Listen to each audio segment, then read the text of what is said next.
Hi. Hello. So, hey, this is Brian Cox with Scientolopedia. I am here and I am interviewing L. Ron Hubbard. We have Lafayette Ron Hubbard is his official name, and so just a little bit of an introduction here. This is a real privilege to interview you. There's a lot of things that people have said positive about you. There are people who have said negative things about you.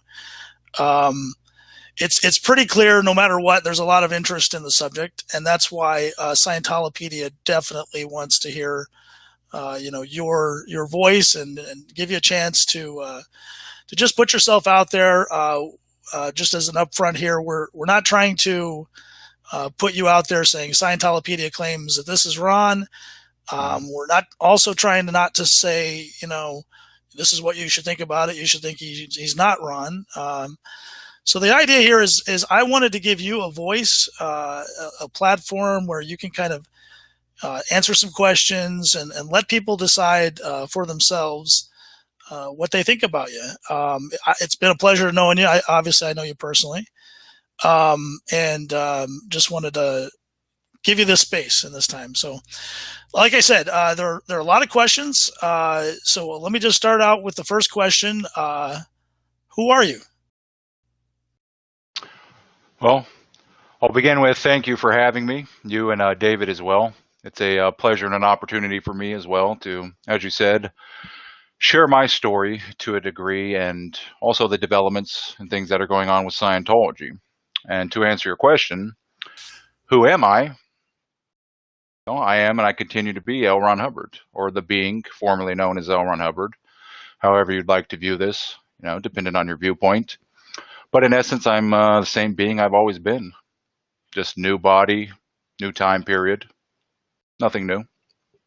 Okay. And you've actually, just to clarify for our listeners, your name is Lafayette Ron Hubbard. Is that right? Yes, legally it is. Cool. Okay. So maybe you could describe for me, I'm very interested in hearing about like your experience that you've gone through this lifetime here, where you've gotten into Scientology, you began to work with people, and you came to an understanding that you are L. Ron Hubbard. Could you describe kind of what that was like and how that came to be for you? Yeah, sure, Brian. Well, I grew up in a normal upper middle class family, no different. I was raised by my mother and a stepfather. I had two brothers, no different than anybody else. And not to fill in too many details on their intervening years, which will be coming in a book, by the way, so people can feel free to read about that. But approximately, I would say 5.5 years ago, I came across a copy of Dianetics, The Modern Science of Mental Health. And I'd heard of Scientology. I'd heard of Dianetics, of course, prior to that, but never really indicated to me, But then, oddly enough, on that day, somebody said the name L. Ron Hubbard. So this book comes across, and I hear the name L. Ron Hubbard. And for the first time, this thing really indicated to me. That was the first time you could say I had a knowingness this life, So I knew there was something about this. I had to look at it. So, of course, I pick it up, read it cover to cover, completely understand and duplicate it. I'm shouting Eureka. This is the thing. This is what I've been looking forward or towards all of my life, you can say. So I read it, 3-4 times through, did a little bit of book one auditing on a few PCs. And from there, I got every basic book on Scientology, studied it 3-4 times through. And same difference, just completely understood and duplicated the subjects. For me, it aligned my whole entire life, how I lived, my viewpoint, the concepts I had on life, the human spirit, the mind. And in doing so, I several years later, approximately 3.5 years ago, I attempted to get on lines in Inglewood, California, at the Inglewood org, and essentially had the same negative experience everyone else had. But oddly enough, I'm going through this organization, and the whole entire time I'm getting dirty looks, just dirty looks for no inexplicable reason, and I just get these dirty, mean, vengeful looks, and I'm looking around, I'm looking at the environment, and saying to myself, there's something wrong about this. There's something wrong about it all the way through. And consistently continued to get the same runaround. And eventually got offline. So I just said, I'm not going to do this. Funny story, I managed to get my refund back. At that time, I was going to do a purif. And of course, I get off the lines. They declare me an illegal PC. And though I never got a letter of declaration saying I was actually declared, walked out the door, took my money with me. And Chaplain Frank Walker at the time says, we'll see you later. I'm thinking to myself, not likely.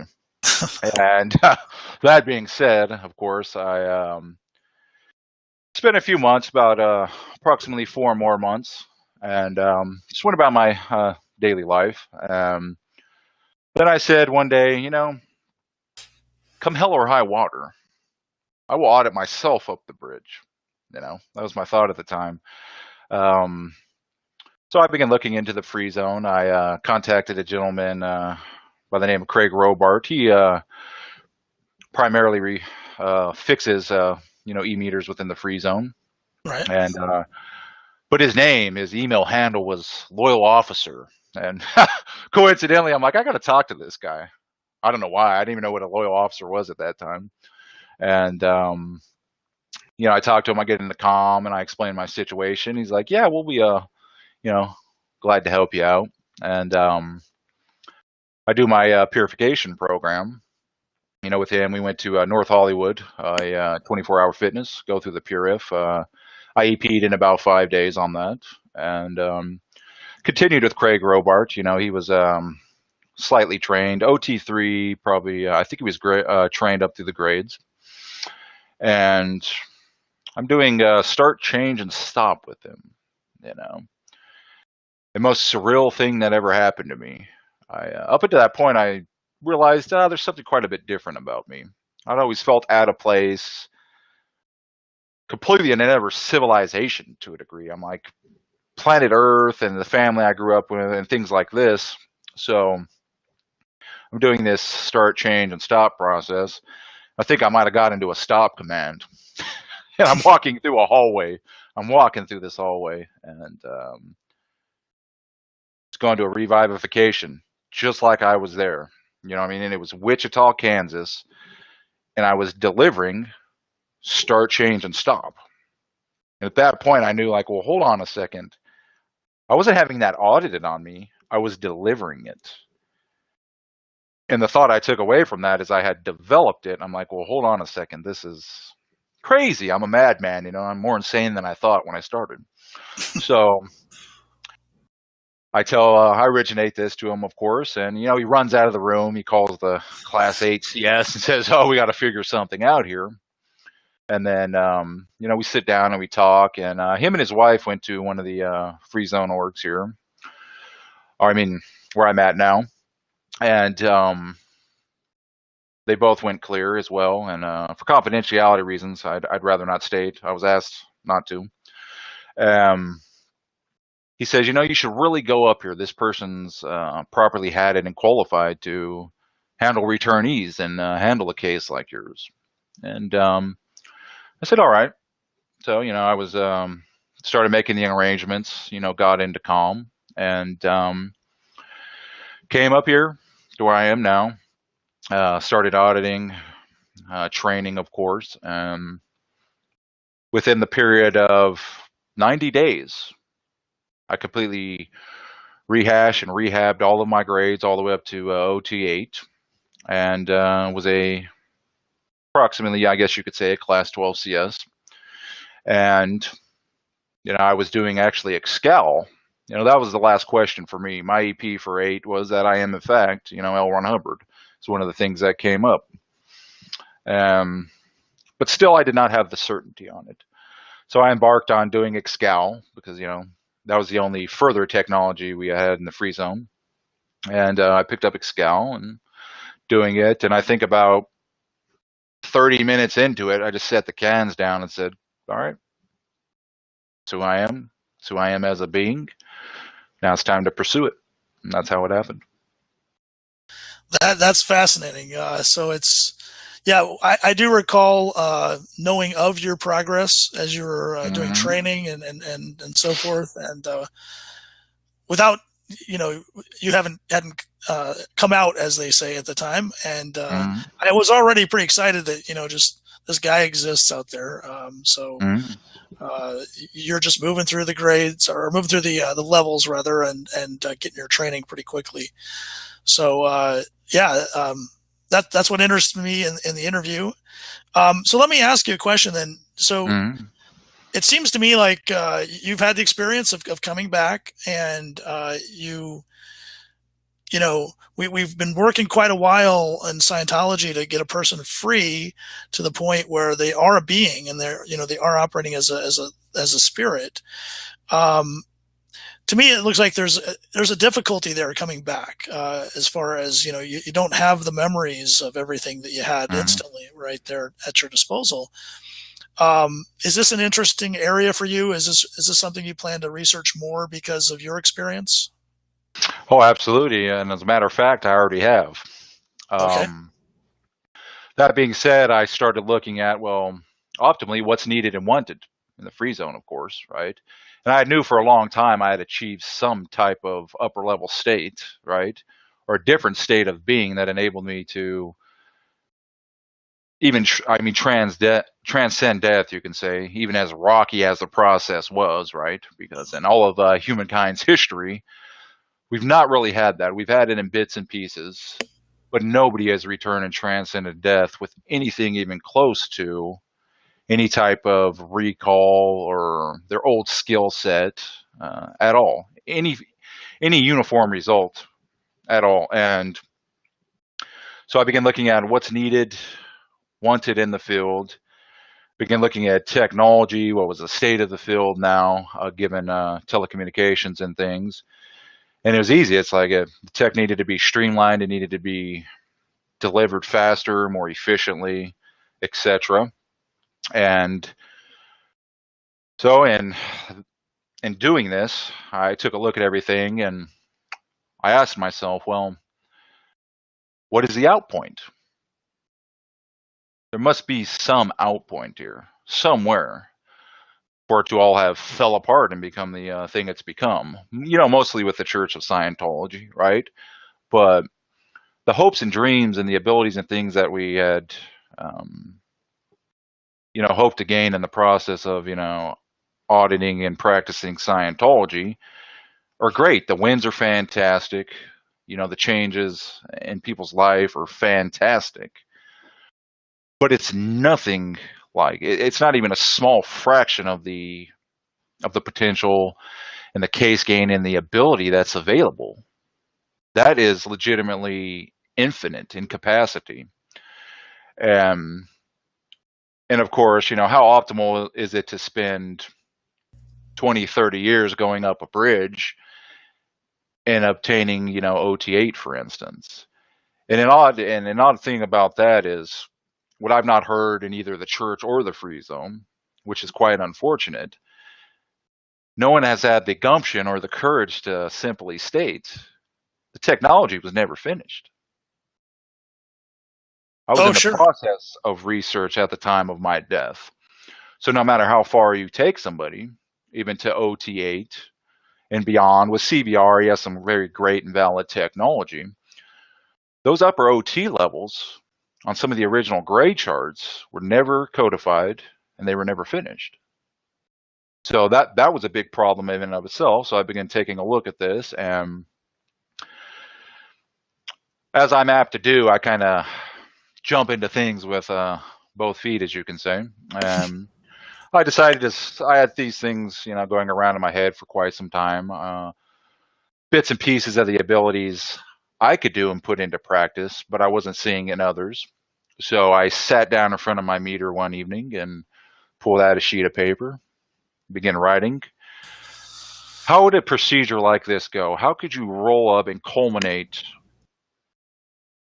the whole entire bridge into one streamless and streamlined procedure. Right. And so I jot these commands down, run a session of it. I think about 6 minutes in, I couldn't take it anymore. I had to sit the cans down, of course, and I EP'd on something, couldn't tell you at the time, and got up and felt like running through a brick wall. And if I was not as smart as I am, I probably would have made the attempt. And so in any event, these notes and this research and this procedure later became what we now know in the free zone as infinity procedure. And I tested this on a few test PCs, of course, handed it out to a few of the solo auditors. And it exceeded even my expectations. You know, it was similar to Dianetics in 1950. I knew it was valid technology. I knew it was very good technology. But even that, it just caught on like a wildfire. And the same exact thing has occurred now with this infinity procedure. It's exceeded all expectations. It's taken out 70% of the liabilities of standard auditing, you can say. You don't have people becoming ARC broken, getting out rudes in between sessions, anything. They're just consistently auditing infinity procedure, completely interested in their case, looking forward to it the next day, and it's cracking cases left and right. I've gotten difficult cases that have come on my lines from other auditors, very, very good and prominent auditors, that they wash their hands of them or become a situation to where they can unfortunately no longer service the person. And I've cracked their cases in probably 2 to 6 hours max. That's awesome. And so I've developed infinity procedures. And in addition to this, I currently have some other pilots out right now that are people that are brave enough, are attempting. Those look to be adding up to probably these upper level OT levels, or there'll be a composite part of them at least. And that's currently what I'm involved with and doing now. Okay. Cool. Yeah, I've noticed on your blog you're posting regularly. You're researching a lot. It seems like you're putting out some information out there, and that's what I wanted to do here. Just kind of add to that whole thing, and you know, find out a little bit more about, you know, where your mind is on where you're going here. So if you wouldn't mind switching gears a little bit here, I want to ask you a little bit about organization. So this is kind of a hot button for me and a lot of people in the free zone. Probably one of your most, Ron, your most controversial decisions you ever made was after earlier declaring that, you know, this military type of organization would be really bad for a subject like Scientology. You went ahead and created the Sea Org, and with your limited, you know, with the recovering, you know, knowledge and understanding you have now, I just got to ask you, you know, why'd you do it? Why'd you go and create the Sea Org? What do you think? Well, I'll just put it this way: it was planned. You can look at the Sea Org and the Church of Scientology as a big, large red herring. That's all I'll say on the matter for now. Okay, all right. I guess that's all you want to say. That gives me some understanding, I think. But I might try to pick your brain in private later. We'll see. Oh, feel free. I'd love to hear more. But okay. So on to the subject. Back to the subject of tech. So you have put out this infinity procedure. With it, you know, I have read up on some of it, and there's this point in there where you have a new axiom, and it has to do with kind of the quality of a thetan and so forth. And then you talk a lot about the material universe as well and how those two integrate. And one question I had when reading it was, does this change at all the theta mess theory? I was trying to understand, you know, what you were saying in it, and I just wanted to find out, does this change, you know, how we should view the theta mess theory? No, it changes nothing at all. And in developing Infinity procedure, my initial theory on it was have a one-shot OT, have one interchangeable procedure that can be applied at any point on the bridge, as well as around what would be OT9 orders of magnitude. You can look at that as you're a cryptocurrency guy or you're familiar with it. And there's a concept in cryptocurrency these days of when a blockchain, things like this become too unwieldy, they just fork off. They continue the same thing, but just fork it. And to a degree, this upper level technology is almost a fork. When you hit 39.9 on the tone scale, you run into aesthetics, you see. And even in my earlier materials, if you look at that'd be 880 Scientology, 8008, excuse me. You will find there's a lot to do with the electronics, the tone scale, etc., and specifically aesthetics. And some of those procedures were approaching a case on the level of aesthetics.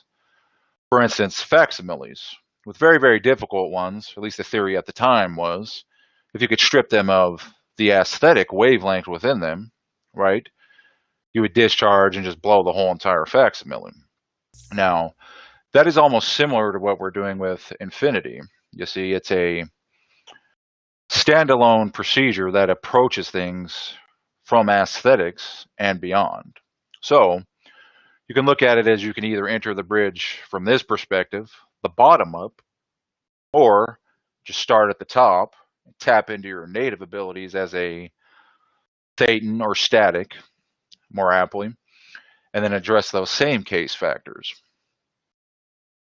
It's two methods for accomplishing the same goal. One happens to be more efficient than the other, but it does not alter the standard body of the technology at all. In fact, it's a standalone technology and procedure that actually enhances it. Okay.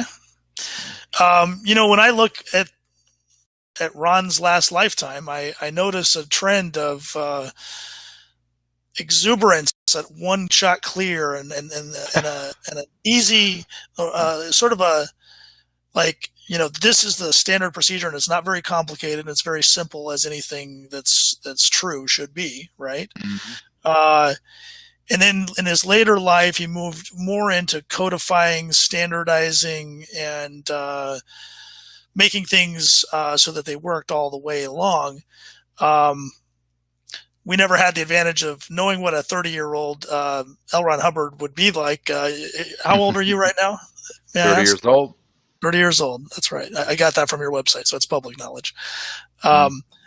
So I guess my question on all that is then, do you see yourself taking what you're learning in your research and moving it more towards a sort of a step-by-step approach down the road, or do you think you got it? Is this one shot clear? Is this one shot process? Is this it? I believe it is, Brian.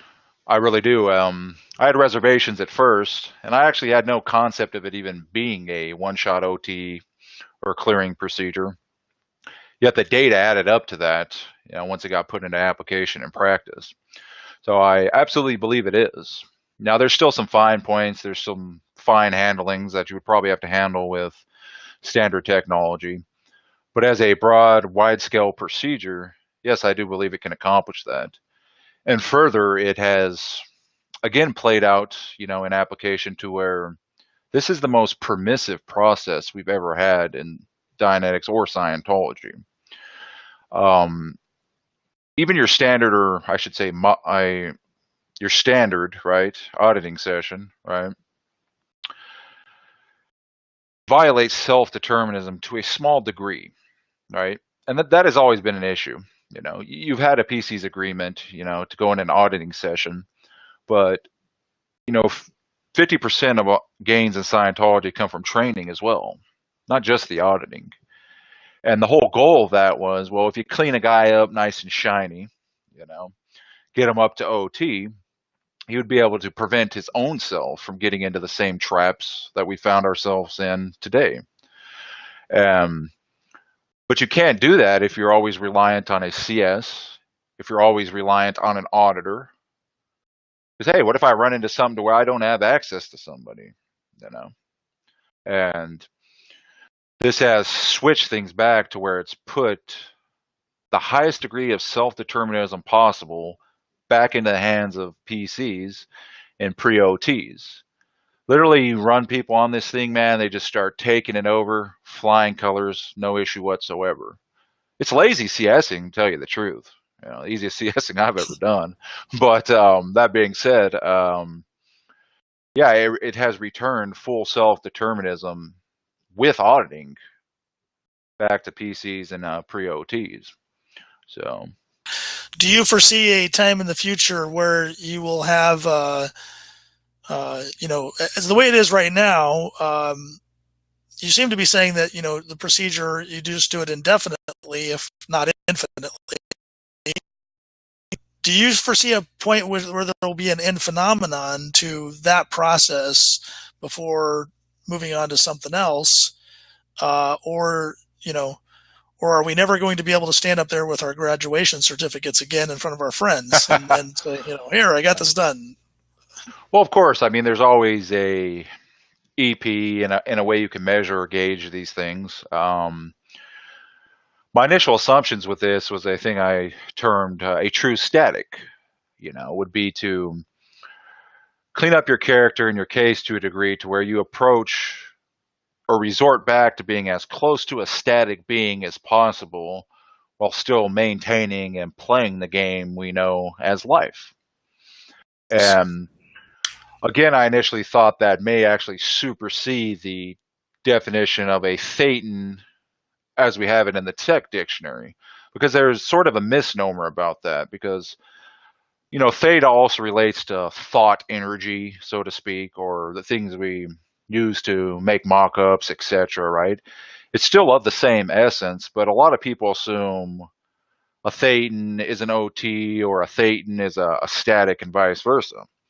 Yes, in their native state, but it would appear that even a operative thetan or an OT is not a static. You know, it's not a native static being, right? You have all these other games, you have all these other problems, you have this case, you have reactive minds, you're operating via a body, right? So the whole goal there, and it started panning out, was to return somebody as close to their native state as possible. And I coined this a true static, a purified static, so to speak. There's just nothing there, man. Nothing there at all, you know, case-wise. And you're just pure and you're clean, man. And again, that's up in the air at this point. There's not enough date on it, honestly, for me to make a final determination. But definitely within within the next 5 years, I think I can make a determination on that either way. But at the moment, I can't say for certain. Okay. Yeah, that was interesting to me, what I read about this higher state. When I first read Dianetics, there was this concept of the state of being of clear, and I really wanted that. I thought that's the ultimate. That's really amazing that you could do that. And then I got in and I into the church and started learning about OT, and I was like, whoa, my mind was blown. I listened to the Philadelphia Doctorate Course lectures, and if you listen to those, you get my mind was blown. My concept of what I could be was expanded, and it resonated with me. There was a lot of truth in it that hit me right away, but it was surprising, right? With this state of static, it's what's interesting to me is that it sounds like it can be almost a situation where a being is not necessarily needing a game. Is that a correct understanding of it that you would say? Okay, and that's interesting. I know games are aberrative, and that you could achieve something like that. I don't know. Is that desirable? I kind of like some games sometimes, but yeah. So I was interesting to me. Do you see that the research you're doing, do you think you can achieve native state, back eventually back to where we can create our own everything? Yes, I sincerely do believe that. Okay, that's interesting. Well, let me ask you a couple other questions here. I mean, there are people who agree with you. There are people um, who aren't on board and haven't decided that this is something um, that they want to be a part of, or that they would dissuade other people from being a part of. What is your feeling at present time with people who aren't on board? And what do you? Is there something you would want to say to them or about them that would kind of help explain you a little bit better? Let their heads roll. Okay. I'm joking. I'm joking. No,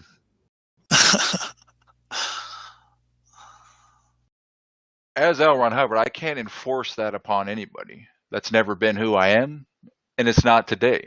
I've always been the guy that says to the man in the street, here, these are my observations. These are my results. This is the technology. This is what it can do, and this is what it can do for you. Take it, read it, study, apply it, and benefit from it. That simple. And that's all I'm asking today. I don't care whether or not somebody likes me, supports me, anything else. This is who I am. This is what I do.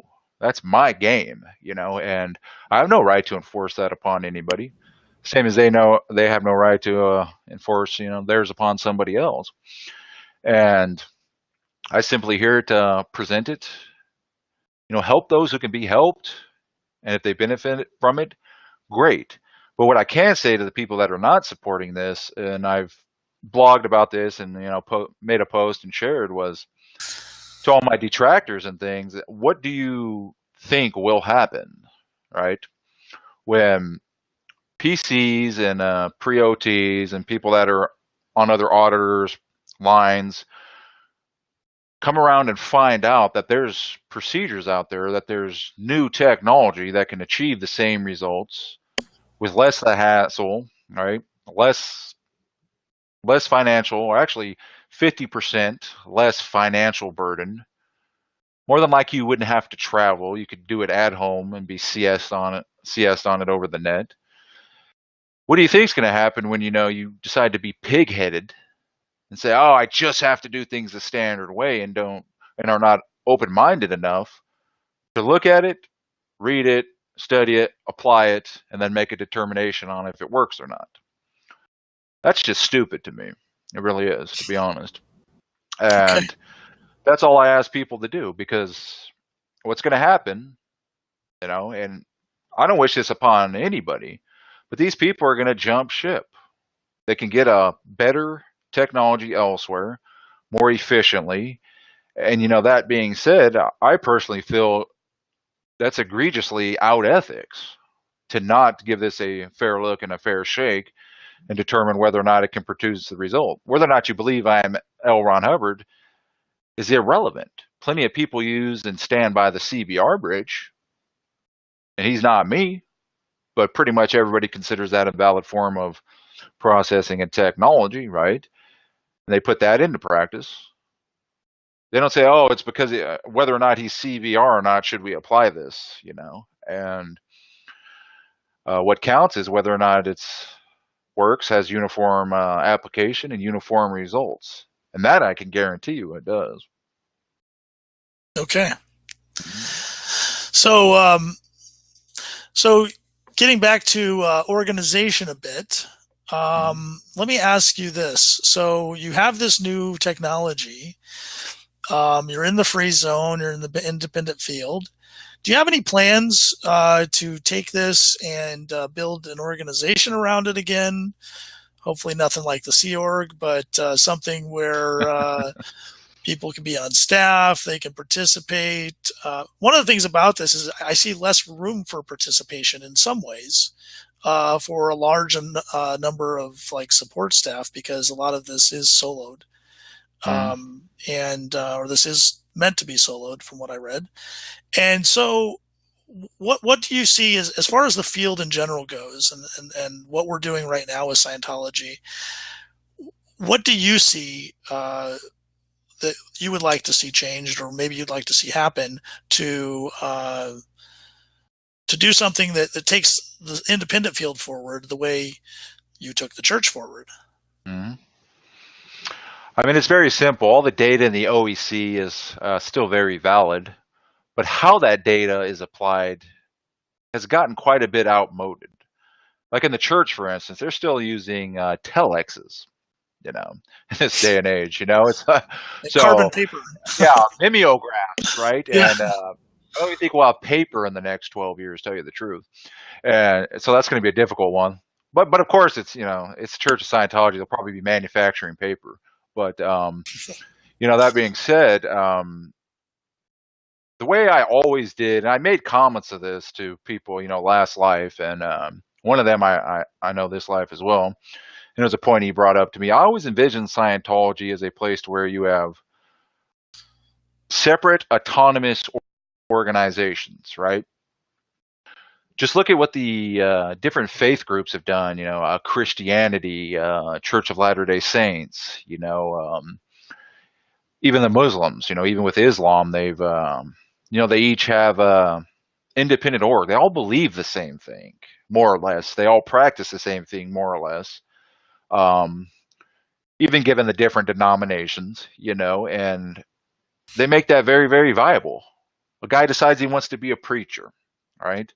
He goes, he gets government grants, he gets loans, he gets a fellowship together, becomes a preacher. They build a church, hey, and then it functions. They subsidize it through, donations, working, any number of possibilities, right? And the way I honestly see Scientology moving forward into the future in the free zone is independent, autonomous orgs, right? If you had, for instance, a shop front or a business front, maybe even a home, right? Or a property, a ranch style home, for instance, right? You could have, I don't know, 4 or 6 auditors, full-time auditors on staff. Maybe their husband and wife teams and they're living there. Have a CS, I mean a senior CS, have somebody interning as well so they can fill in and do some CSing.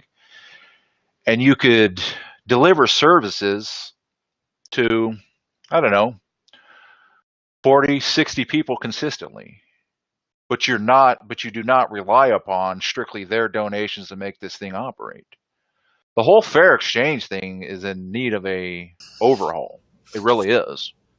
If you had 30 or 40 people, let's just say you're drawing in $200 a month each.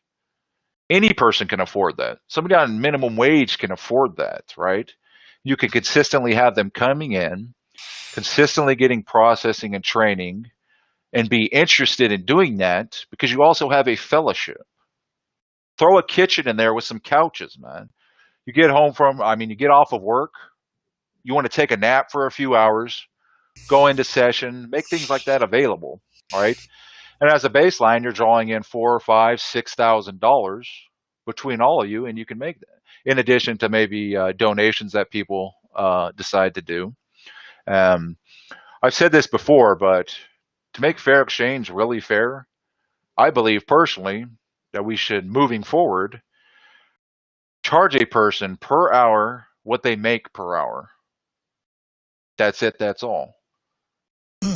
My expertise and my status and my elevation doesn't entitle me to charge somebody an arm and a leg for processing or anything else, right? This guy works just as hard as I do. Probably harder. He's probably cutting down trees somewhere. So how is it fair to me to make this unavailable, make his situation unviable? It just isn't. And under that model, excuse me, if you subsidize it with grants, loans from the government, etc., right? Each org can make that viable. And your baseline of what you need to support and sustain that organization and keep it running. If you decide you want to now expand and open another one in the next county over, for instance, you just double it, and ask Okay. those half of the parishioners to, hey, go over there and help those guys get an org going. Now you've doubled in size. You can exponentially grow in this fashion.